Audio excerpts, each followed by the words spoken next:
The bright morning sun streamed through the tall windows of Courtroom 7A at the Franklin County Courthouse. Judge William Harrison, a 58-year-old white man with graying temples and wire-rimmed glasses, sat perfectly straight in his high-backed leather chair. His reputation for punctuality and strict courtroom management was well known throughout the legal community. At exactly 8:55 a.m., he adjusted his black robes and nodded to his clerk, Sarah, to begin checking the day's schedule. The large wooden doors at the back of the courtroom opened steadily as people filed in for the 9 a.m. session. Lawyers in crisp suits carried their briefcases, while court reporters and assistants hurried to their designated spots. Judge Harrison watched them all with his usual stern expression, checking his watch every few minutes. At precisely 9 a.m., he struck his gavel against the sound block. "Court is now in session," he announced in his deep, authoritative voice. The bustling courtroom quickly fell silent. Today was important. A high-profile medical malpractice case was scheduled to begin, and the jury had been carefully selected over the past week. As Judge Harrison began his opening remarks, the heavy courtroom doors suddenly creaked open. A black woman in her early 40s hurried in, trying to move quietly despite her clicking heels on the marble floor. She wore a navy blue suit and carried a leather messenger bag, her natural hair neatly styled in a professional manner. Small droplets of sweat dotted her forehead, and she was clearly out of breath. Judge Harrison's face darkened with annoyance. He despised tardiness more than anything else in his courtroom. Without hesitation, he struck his gavel again, the sharp sound echoing through the now silent room. "Ma'am," he called out sternly, "approach the bench immediately." The woman stopped in her tracks, looking slightly surprised. She gathered herself and walked toward the front of the courtroom, her head held high despite the uncomfortable attention from everyone present. "Do you have any idea what time it is?" Judge Harrison asked, his voice dripping with disapproval. He didn't wait for her response before continuing. "This is a court of law, not a coffee shop where you can stroll in whenever you please." The woman opened her mouth to speak, but Judge Harrison raised his hand to silence her. "Your disrespect for this court and everyone present here is unacceptable. What's your name?" "Dr. Michelle Thompson," she answered calmly, despite the clear frustration in her eyes. "Well, Dr. Thompson," Judge Harrison said, emphasizing her title with a hint of sarcasm, "being a doctor doesn't exempt you from following basic courtroom protocol. This isn't a hospital where you can make your own schedule." Several people in the courtroom shifted uncomfortably in their seats. The tension in the air was palpable as they watched the scene unfold. "Your Honor, if I could just explain," Dr. Thompson began, but Judge Harrison cut her off again. "I've heard every excuse in the book over my 25 years on this bench," he declared. "I'm fining you $500 for contempt of court. Perhaps that will teach you the importance of punctuality and respect for our legal system." Dr. Thompson's expression remained composed, though her hands tightened slightly around her bag strap. The courtroom was dead silent, with only the sound of the old wall clock ticking in the background. Suddenly, Sarah, the court clerk, jumped up from her seat.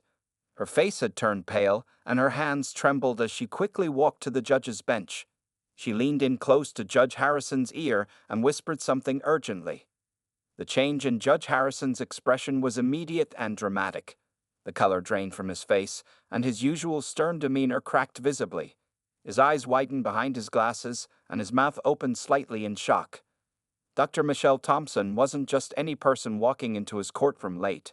She was the carefully selected jury forewoman for today's medical malpractice case, a highly respected neurosurgeon who had been specifically chosen for her expertise and judgment. The morning had started normally enough, but in just 15 minutes, Judge William Harrison had made a mistake that would shake his entire worldview and force him to confront his own biases. The heavy silence in the courtroom seemed to stretch on forever as everyone waited to see what would happen next. Judge Harrison's hands gripped the edge of his bench as Sarah, the court clerk, continued whispering in his ear. Not only was Dr. Thompson the jury forewoman, but the reason for her tardiness made the situation even worse. "Your Honor," Sarah spoke softly, though her voice shook slightly. "Dr. Thompson was delayed because she was performing emergency CPR on an elderly man who collapsed on the courthouse steps. The paramedics just arrived to take him to the hospital." The silence in the courtroom grew heavier as Judge Harrison's face turned from pale to a deep shade of red. He looked at Dr. Thompson again, noticing for the first time the slight disarray of her otherwise perfect appearance. The scuff marks on her knees from kneeling on concrete, the way her jacket was slightly wrinkled, and the remnants of medical powder on her hands from the emergency gloves she must have used. Several members of the jury, who had been seated quietly, began whispering among themselves. They had spent the past week getting to know Dr. Thompson during jury selection and knew of her impressive medical background. A few of them shook their heads disapprovingly at the judge's hasty actions. Dr. Thompson stood patiently at the bench, her dignity intact despite the humiliating situation she had just endured. She pulled out her phone and showed it to Sarah. There were 3 missed calls from emergency services confirming her story, and a text message from the paramedics thanking her for her quick action. Judge Harrison cleared his throat several times before finally finding his voice. "Dr. Thompson," he began, his tone completely different from minutes before. I believe there has been a significant misunderstanding." "Yes, Your Honor, there has been," Dr. Thompson replied calmly. Her voice was steady and professional, but her eyes held a challenge that made the judge shift uncomfortably in his seat. "Would you like me to explain why I was delayed, or would you prefer to make more assumptions about my character and profession?" A few gasps echoed through the courtroom at her bold response. Defense attorney James Martinez quickly hid a smile behind his hand, while the prosecuting attorney looked nervously between the judge and the jury forewoman. Judge Harrison's clerk hurriedly brought him a glass of water, which he gulped down before speaking again. "The court," he paused, removing his glasses and wiping them with a handkerchief. "The court withdraws the contempt charge and the fine. Dr. Thompson, please accept my sincere apologies for my hasty judgment." But Dr. Thompson wasn't finished. With the same calm professionalism she displayed in her operating room, she addressed the judge. "Your Honor, while I accept your apology, I feel compelled to point out that your initial reaction reveals a troubling pattern. When you saw me enter this courtroom, you made immediate assumptions about who I was and why I was here. You didn't ask for an explanation. You didn't consider that I might have a valid reason for being late. You didn't even verify my role in today's proceedings." The courtroom remained silent, but the tension was electric. Every person present knew they were witnessing an important moment. The court reporter's fingers flew across her stenograph, capturing every word of the exchange. Judge Harrison's shoulders slumped slightly, the weight of his mistake visible in his posture. "You are absolutely correct, Dr. Thompson. My behavior was inappropriate and unprofessional. I failed to uphold the very standards of justice and fairness that this court represents." Dr. Thompson nodded once, acknowledging his words. "Then perhaps, Your Honor, we can proceed with today's case. I believe we have important matters to address, and I know everyone's time is valuable." The judge nodded, visibly relieved to return to familiar territory. "Yes, of course. Please take your seat with the jury, Dr. Thompson. And again, my sincere apologies for the delay and my misconduct." As Dr. Thompson walked to the jury box, her fellow jurors made space for her with obvious respect. A young law student sitting in the gallery quickly wiped away tears, moved by the dignity with which Dr. Thompson had handled the situation. Judge Harrison watched her take her seat, his usual confidence shaken to its core. In just 15 minutes, his entire worldview had been challenged, and he knew that this morning would change how he approached his duties from this day forward. As he prepared to begin the day's proceedings, he couldn't help but wonder how many other times his snap judgments might have affected the course of justice in his courtroom. During the morning recess, the courthouse buzzed with whispers about the dramatic events that had unfolded in courtroom 7A. As people gathered around the coffee machine and in hallway corners, more details about Dr. Michelle Thompson's background came to light. Sarah, the court clerk, shared with her colleague Jenny what she had learned during jury selection. "Dr. Thompson isn't just any doctor," she explained, stirring her coffee. "She's one of the top neurosurgeons at Memorial Hospital. Did you know she was the first black woman to head their surgery department?" In the jury room, Dr. Thompson sat quietly reviewing her notes about the medical malpractice case. Her fellow jurors treated her with a mixture of respect and awe, especially after witnessing her handling of the morning's incident. Mark Peterson, a high school teacher serving on the jury, finally worked up the courage to ask about the emergency outside the courthouse. "The elderly man is stable now," Dr. Thompson explained, her voice warm but professional. his grandson called to thank me. Apparently, Mr. Chen had forgotten to take his heart medication this morning. She didn't mention that she had already arranged with the hospital to check on Mr. Chen during her lunch break. Meanwhile, in his private chambers, Judge Harrison was having a difficult conversation with his longtime friend and mentor, retired Judge Robert Maxwell. The older judge had heard about the morning's events and came to offer his perspective. "Will," Judge Maxwell said, using the younger judge's first name, "I've known you for 20 years. You've always prided yourself on being fair and impartial. What happened this morning?" Judge Harrison stared out his office window, watching people come and go from the courthouse. "I made a terrible mistake, Bob. When I saw her rush in late, He paused, struggling to find the right words. "I made assumptions.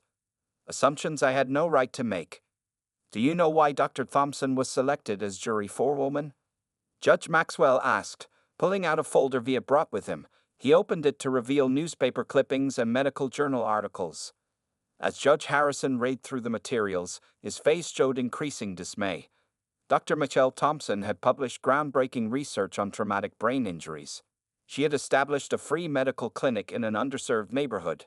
She regularly volunteered to train emergency medical technicians in advanced life-saving techniques, which explained why she had been so quick to help Mr. Chen that morning. She serves on 3 different medical review boards. Judge Maxwell continued.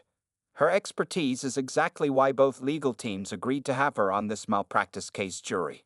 She's known for her careful attention to detail and absolute fairness in evaluating medical procedures.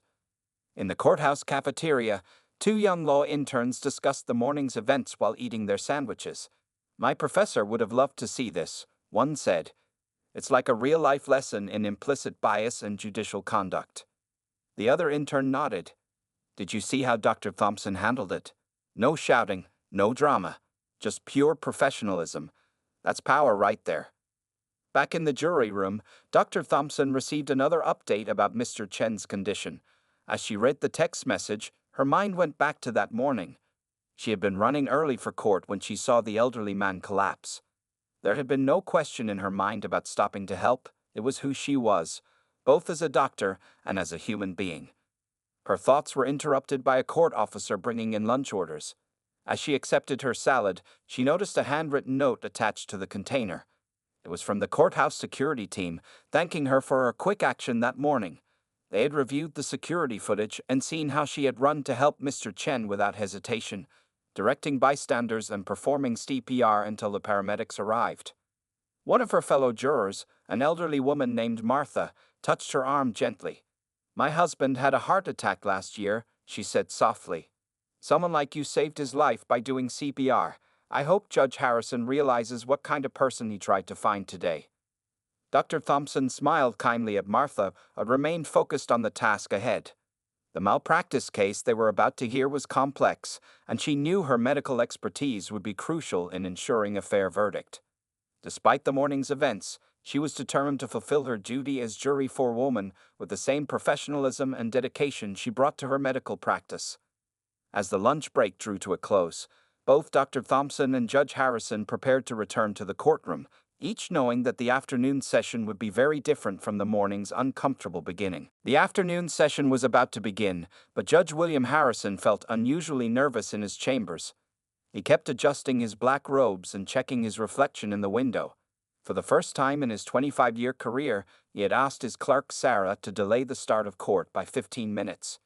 He needed to do something important. At precisely 1:45 p.m., he walked purposefully toward the jury room where Dr. Thompson was reviewing case notes.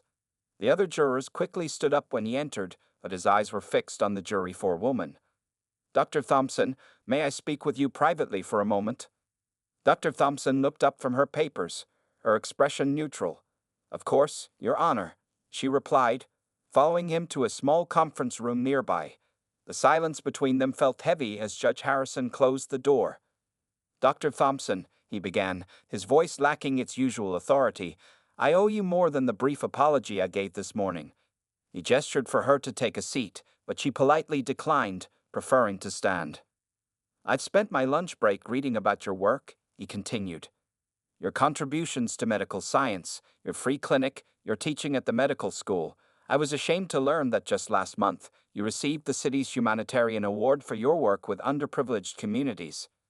Dr. Thompson watched him carefully, her hands clasped in front of her. Your Honor, I don't need you to list my accomplishments. What I needed this morning was basic respect, the same respect you would give any person walking into your courtroom. The judge's shoulders slumped slightly. You're absolutely right. When you walked in, I saw what I expected to see, what my biases told me to see. I didn't see Dr. Michelle Thompson, distinguished neurosurgeon and community leader. I didn't even see a potential juror. You saw a black woman who you assumed didn't belong in your courtroom. Dr. Thompson finished his sentence. Her voice wasn't angry, but it carried the weight of countless similar experiences. Judge Harrison nodded slowly. Yes, and that's inexcusable, especially from someone in my position. I'm supposed to represent justice, but this morning, I represented prejudice. Outside the conference room, court staff tried to look busy while stealing glances at the closed door. Everyone knew this conversation could have serious consequences for Judge Harrison's career if Dr. Thompson decided to file a formal complaint. Inside, Dr. Thompson moved to the window, looking out at the city below. You know, Your Honor, every day I walk into my hospital, I still get people assuming I'm a nurse or an aide. Just last week, a patient's family demanded to see the real doctor while I was standing there in my surgical scrubs with my name and title clearly displayed. The judge listened silently, understanding that she was sharing something important. But I don't have the luxury of letting those assumptions make me angry, she continued. When I'm holding someone's life in my hands during surgery, I need to stay focused.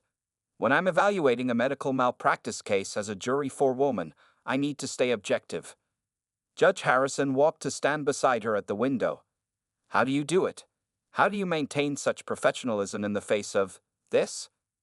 Dr. Thompson turned to face him, because every time I prove someone's assumptions wrong, I make it a little easier for the next person who looks like me.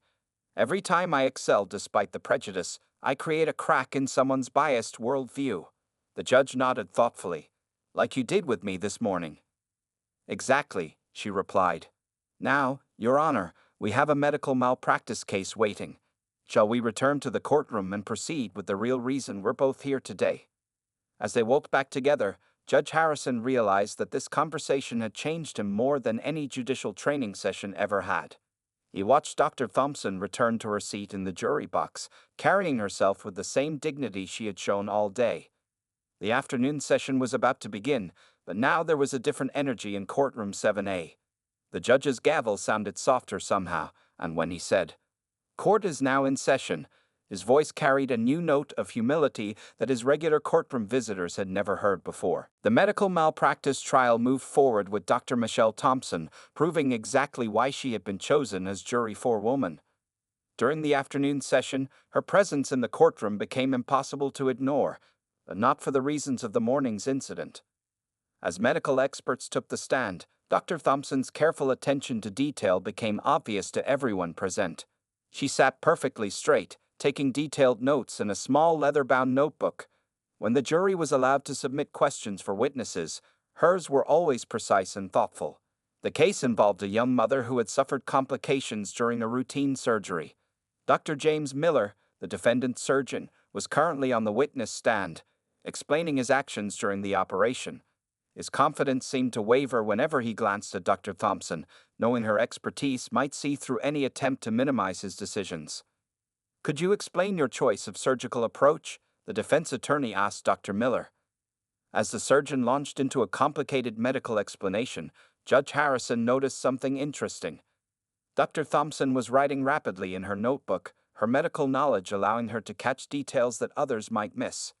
Several times, she looked up sharply when Dr. Miller used technical terms, her expression suggesting she had caught something significant. During one particularly technical explanation, Judge Harrison saw Dr. Thompson shake her head slightly. It was such a small gesture, but it spoke volumes. The judge found himself wondering what her trained medical eye was seeing that others couldn't.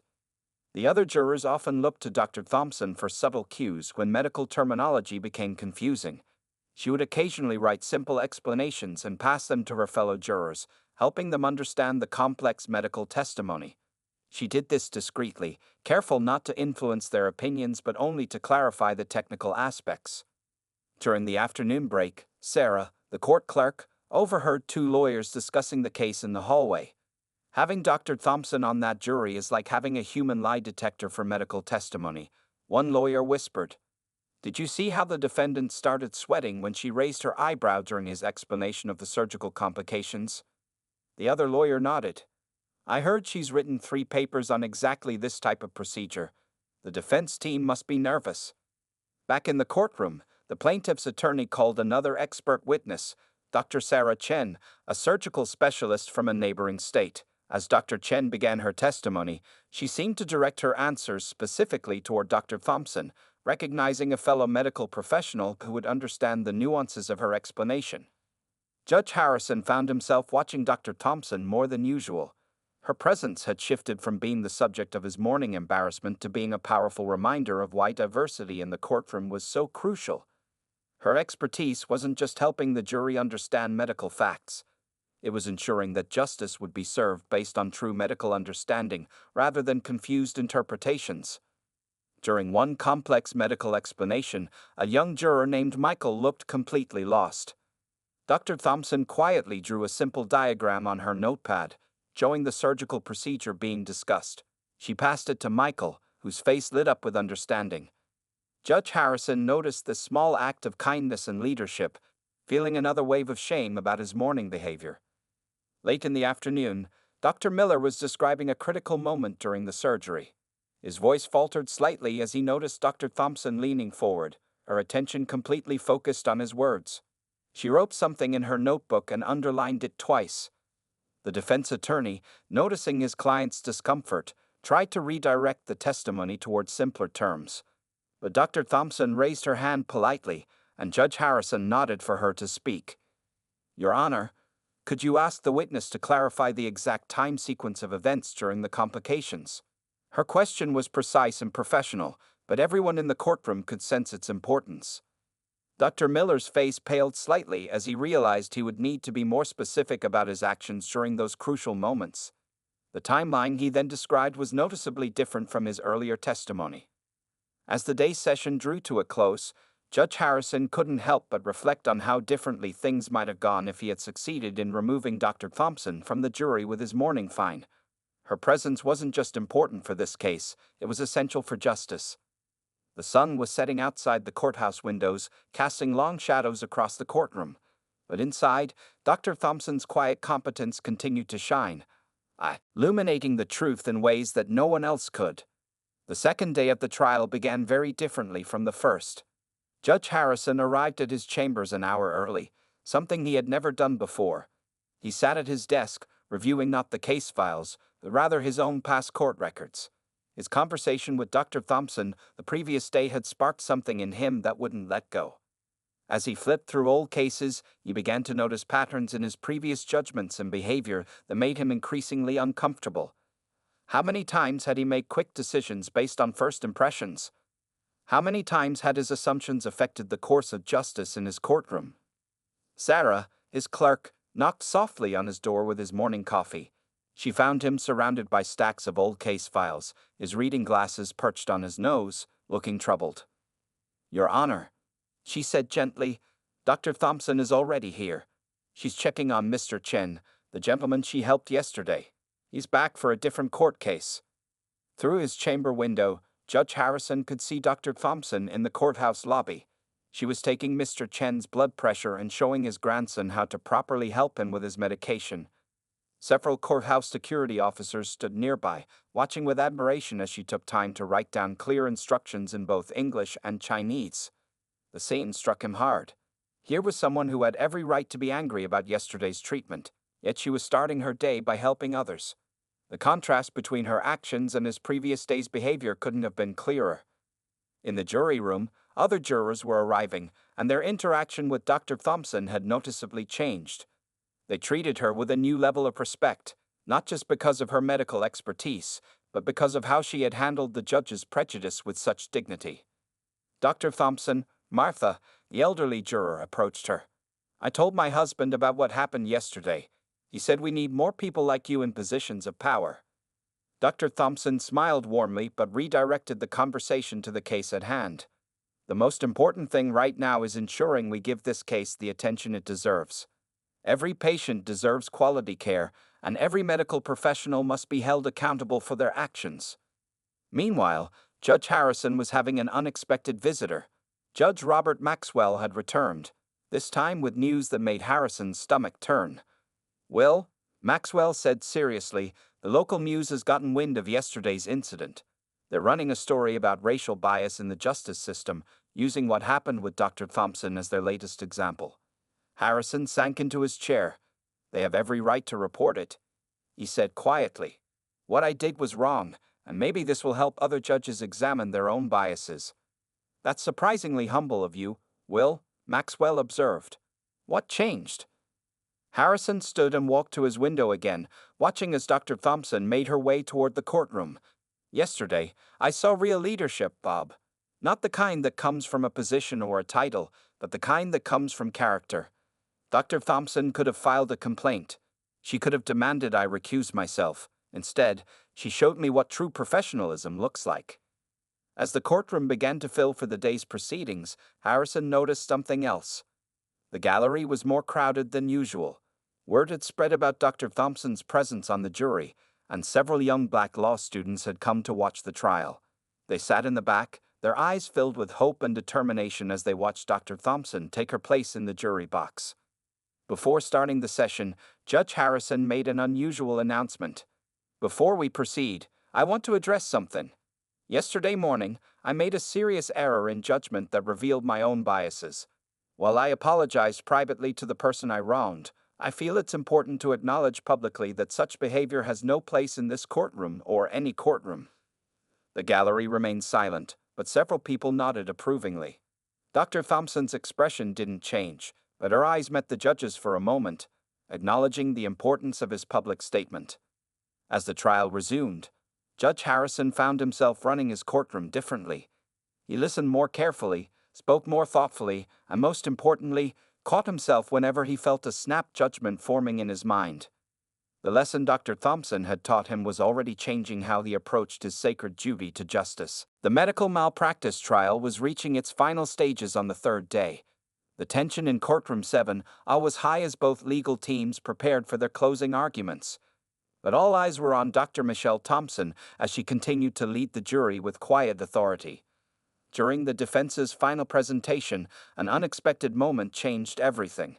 The defense attorney was showing slides of the surgical procedure, trying to prove his client's actions were standard practice. Dr. Thompson suddenly raised her hand, something she rarely did without careful consideration. "Your Honor," she said clearly, "I believe there's a significant discrepancy in the surgical timestamps being shown." Judge Harrison nodded, giving her permission to continue. The entire courtroom fell silent. "The medical records show the patient's blood pressure dropped at 9:45 a.m., but the surgical log shows the emergency response didn't begin until 10:30 a.m. That's a 45-minute gap that hasn't been explained." The defense attorney fumbled with his papers, while Dr. Miller, the defendant's surgeon, turned visibly pale. This detail had somehow been overlooked by both legal teams, but it hadn't escaped Dr. Thompson's trained eye. The plaintiff, Mrs. Garcia, a young mother who had been injured during the surgery, started crying softly in her seat. Her husband held her hand tightly, realizing this observation might be the key to their case. Judge Harrison watched as Dr. Thompson's simple observation unraveled the defense's carefully constructed timeline. He couldn't help but think about how his initial prejudice could have prevented this moment of truth from happening. During the jury's deliberation, Dr. Thompson's medical expertise proved invaluable. In the jury room, she carefully explained the significance of the time gap to her fellow jurors. "In a surgery like this," she explained, using simple terms everyone could understand, "every minute counts. A 45-minute delay in responding to dropping blood pressure isn't just concerning, it's potentially negligent." Martha, the elderly juror, spoke up, but Dr. Miller seemed so confident when he explained his actions. Dr. Thompson nodded thoughtfully. "Confidence doesn't always equal competence. As medical professionals, our first duty is to our patients' safety, not to protecting our egos." After 6 hours of deliberation, the jury reached their decision. As they filed back into the courtroom, Judge Harrison noticed how the other jurors had naturally formed a protective circle around Dr. Thompson, understanding the weight of responsibility on her shoulders as their forewoman. The courtroom was packed. News of Dr. Thompson's crucial observation had spread, and many local doctors and medical students had come to witness the verdict. Among them sat Mr. Chen, the elderly man whose life Dr. Thompson had saved just 2 days ago. Standing tall, Dr. Thompson prepared to deliver the verdict. Her voice was clear and unwavering as she spoke. In the case of Garcia versus Dr. Miller, we, the jury, find the defendant guilty of medical negligence. She then did something unexpected. Rather than simply sitting down, she continued speaking, having requested and received permission from Judge Harrison to explain the jury's reasoning. Our decision was not reached lightly, she explained. We considered all evidence carefully. The 45-minute delay in responding to the patient's dropping blood pressure represents a serious deviation from standard medical care. As medical professionals, we have a sacred duty to our patients. When we fail in that duty, we must be held accountable. Judge Harrison watched as Dr. Miller bowed his head, accepting the truth in her words. The plaintiff's family hugged each other, tears of relief flowing freely. As Dr. Thompson finished speaking, something remarkable happened. The medical students in the gallery stood up silently, showing their respect not just for her verdict, but for her embodiment of both medical and moral integrity. The courthouse reporter, who had covered thousands of cases, would later write that she had never seen a verdict delivered with such precision, compassion, and authority. After the verdict was recorded, Judge Harrison looked at Dr. Thompson with new eyes. In just 3 days, she had not only ensured justice was served, but had also taught everyone in his courtroom powerful lessons about prejudice, professionalism, and the true meaning of justice. As the sun set on the third day, casting long shadows through the courthouse windows, Dr. Thompson gathered her notes one final time. Her role as jury forewoman was complete, but her impact on Courtroom 7 would last far beyond this case. 1 month after the medical malpractice trial, the Franklin County Courthouse looked different. New signs hung in every courtroom. Justice sees no color, only truth. These weren't just empty words. They were a direct result of the changes Judge William Harrison had implemented following his encounter with Dr. Michelle Thompson. On this particular morning, the courthouse was unusually busy. The local bar association was holding its annual meeting in the main conference room. Judge Harrison stood at the podium, facing a packed room of lawyers, judges, and legal professionals. His hands trembled slightly as he adjusted his microphone. "A month ago, I made a mistake that changed my entire perspective on justice," he began. "I let my prejudices cloud my judgment and almost prevented a highly qualified medical professional from serving as jury forewoman, all because of the color of her skin." In the audience, Dr. Thompson sat quietly. She hadn't planned to attend, but Judge Harrison had personally called to invite her. She wore the same navy blue suit from that first morning, but this time there was no rush, no emergency CPR to perform. She listened carefully as the judge continued.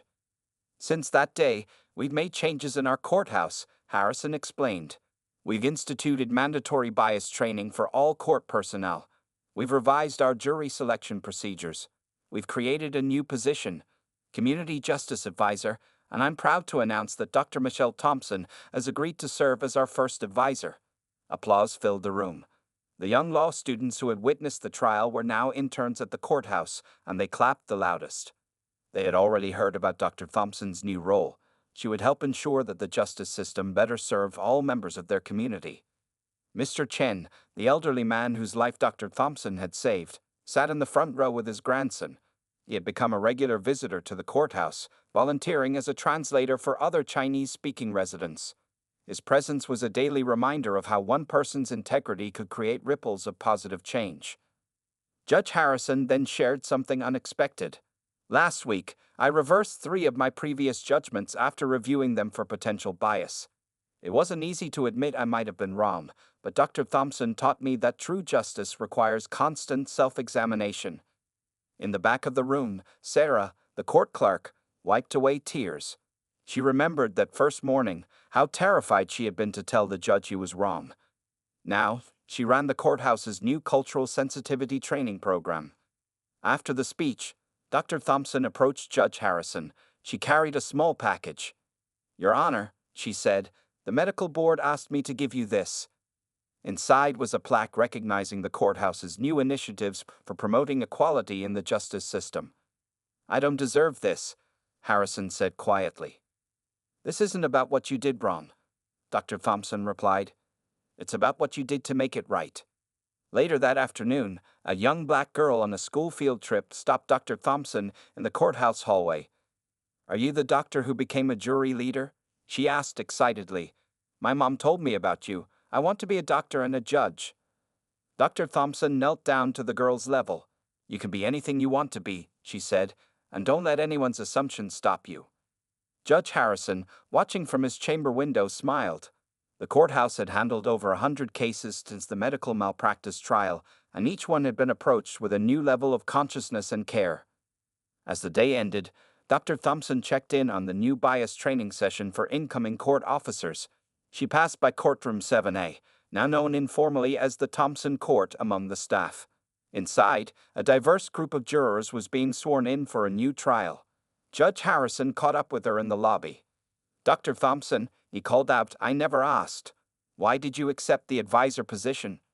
She turned to him with a warm smile. "Because change doesn't happen from the outside, Your Honor. It happens when people on the inside decide to be better." As they walked out of the courthouse together, the setting sun cast their shadows side by side on the steps. A judge and a doctor, so different yet united in their commitment to justice. The courthouse's new motto gleamed above them. "Justice sees no color, only truth." And in that moment, both of them knew that what had started as a mourning of prejudice had transformed into a legacy of positive change that would impact their community for generations to come.